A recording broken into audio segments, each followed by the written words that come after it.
2012 সালের এই মুভিটা হলিউডের মুভি ঠিকই, কিন্তু তার সত্ত্বেও ইন্ডিয়া থেকে অ্যাক্টরদেরকে নেওয়া হয়েছে। আর তোমরা এই মুভিটার কাহিনীতে দেখতে পাবে পাই নামের একটা ছেলে সমুদ্রের ভিতরে আটকা পড়ে গেছে এবং তার কাছে শুধুমাত্র একটা লাইফ বোট আর অল্প কিছু খাবার রয়েছে। তাছাড়া ওই লাইফ বোটের মধ্যে ছেলেটার সাথে একটা রয়্যাল বেঙ্গল টাইগার আমরা দেখতে পাই। আর এই বাঘটার জন্য পাই সমুদ্রের ভিতরে ঠিকঠাকভাবে সার্ভাইভ করতে পারছিল না, কিন্তু তার সত্ত্বেও আমরা দেখি সে 227 দিন পর্যন্ত এই সমুদ্রের ভিতরে সার্ভাইভ করেছে। তাছাড়া ওই মুভিটাতে আমরা অনেক সুন্দর সুন্দর ভিএফএক্স এবং কিছু অ্যাকশন সিন দেখতে পাই। কিন্তু তোমরা কি জানো ওই মুভিটার সিনগুলো কিভাবে শ্যুট করা হয়েছিল? আর এই মুভিটাতে দেখানো টাইগারটা কি রিয়েল ছিল নাকি ভিএফএক্স এর দ্বারা বানানো হয়েছিল, সেটাই তোমরা আজকের এই ভিডিওটাতে দেখতে পাবে। কিন্তু তার আগে তোমাদের কাছে ছোট্ট একটা রিকোয়েস্ট, যারা যারা এখনো পর্যন্ত আমার চ্যানেলটাকে সাবস্ক্রাইব করনি তারা সাবস্ক্রাইব করে দাও।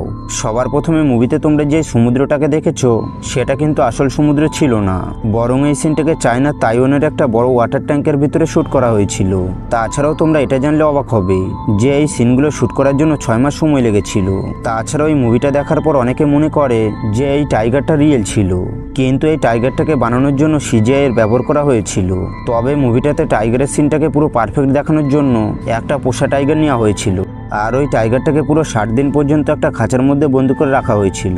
আসলে এমনটা করার কারণ হলো ওই টাইগারটার মুভমেন্টগুলোকে ফলো করে শুটিংটা ভালোভাবে করা যাবে। তাছাড়া ওই মুভিটাতে টাইগারটাকে এমনভাবে বানানো হয়েছিল যেটা দেখে তোমরা বলতে পারবে না এটা রিয়েল নাকি ফেক।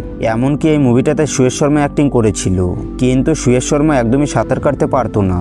তবে আমাদেরকে মুভিতে সমুদ্রের সিন দেখানো হয়েছে, কিন্তু সমুদ্রের এই সিনগুলো বেশিরভাগ একটা ওয়াটার ট্যাঙ্কের মধ্যে শ্যুট করা হয়েছিল।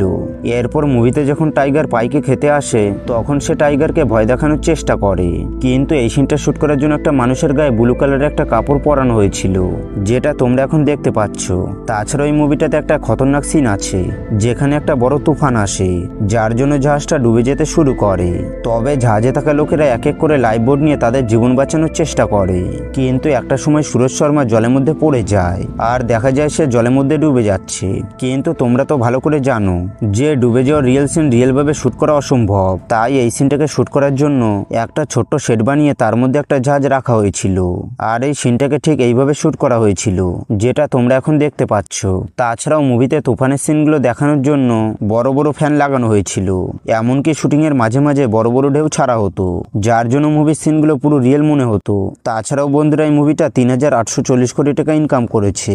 তাই তোমরা কি এই মুভিটা দেখেছো সেটা কমেন্ট বক্সে অবশ্যই আমাকে বলে যাবে। আর বন্ধুরা তোমাদের ভিডিওটা ভালো লাগলে একটা লাইক দিয়ে চ্যানেলটাকে সাবস্ক্রাইব করে দাও।